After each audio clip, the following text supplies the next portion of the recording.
Okay, so no matter what you're doing, you may be reading an article about a meta-analysis, which you'll be doing for your lab this week as the primary part of your lab, or you may be doing something else, trying to calculate effect sizes yourself or assist someone else with it.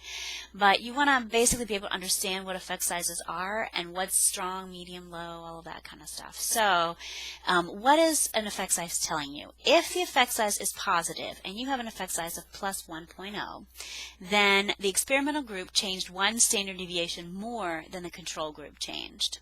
That's pretty good. You're pretty happy about that, right? That's the interpretation of what it means. If it's negative, what does that mean? All right, if you needed to pause me there to answer that question, but the answer is that means that the experimental group actually got worse than the control group by one standard deviation lower on your measure, all right? So maybe people, kids who got beat more often, and that's your intervention, end up with lower GPAs, and maybe that's even what you expected to see, but you'll see your experimental group actually lower than your control group. And then guidelines for interpretation would be an effect size of 0.20 is pretty small, an effect size of 0.50 is pretty moderate, 0.80 or higher is considered high, but those things can vary by area of research, just like in the correlational research studies they do.